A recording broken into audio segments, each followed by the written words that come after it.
یہ بھی کہنے لگے کہ یہ قرآن ان دونوں بستیوں یعنی مکے اور طائف میں سے کسی بڑے آدمی پر کیوں نازل نہ کیا گیا؟ کیا یہ لوگ تمہارے پروردگار کی رحمت کو بانٹتے ہیں؟ ہم نے ان میں ان کی معیشت کو دنیا کی زندگی میں تقسیم کر دیا اور ایک کے دوسرے پر درجے بلند کیے تاکہ ایک دوسرے سے خدمت لے، اور جو کچھ یہ جمع کرتے ہیں تمہارے پروردگار کی رحمت اس سے کہیں بہتر ہے۔ اور اگر یہ خیال نہ ہوتا کہ سب لوگ ایک ہی جماعت ہو جائیں گے تو جو لوگ اللہ سے انکار کرتے ہیں ہم ان کے گھروں کی چھتیں چاندی کی بنا دیتے اور سیڑھیاں بھی جن پر وہ چڑھتے، اور ان کے گھروں کے دروازے بھی اور تخت بھی جن پر تکیہ لگاتے ہیں، اور یہ سب چیزیں سونے کی بھی بنا دیتے۔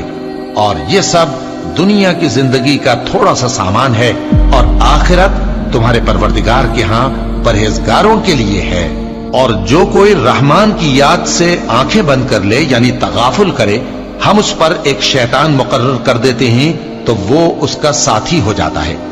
اور یہ شیطان ان کو رستے سے روکتے رہتے ہیں اور وہ سمجھتے ہیں کہ وہ سیدھے رستے پر ہیں،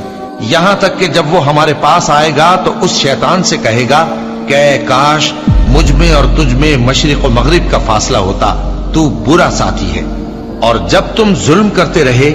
تو آج تمہیں یہ بات فائدہ نہیں دے سکتی کہ تم سب عذاب میں بھی شریک ہو، تو کیا تم بہرے کو سنا سکتے ہو یا اندھے کو رستہ دکھا سکتے ہو، اور جو کھلی گمراہی میں ہو اسے راہ راست پر لا سکتے ہو؟ پھر اے پیغمبر، اگر ہم تم کو وفات دے کر اٹھا لیں تو بھی ان لوگوں سے تو ہم انتقام لے کر رہیں گے، یا تمہاری زندگی ہی میں تمہیں وہ عذاب دکھا دیں گے جس کا ہم نے ان سے وعدہ کیا ہے، کیونکہ ہم ان پر قابو رکھتے ہیں۔ بس تمہاری طرف جو وحی کی گئی ہے اس پر مضبوطی سے جمے رہو، بے شک تم سیدھے رستے پر ہو، اور یہ قرآن تمہارے لیے اور تمہاری قوم کے لیے نصیحت ہے، اور لوگوں تم سے ضرور عنقریب پرسش ہوگی۔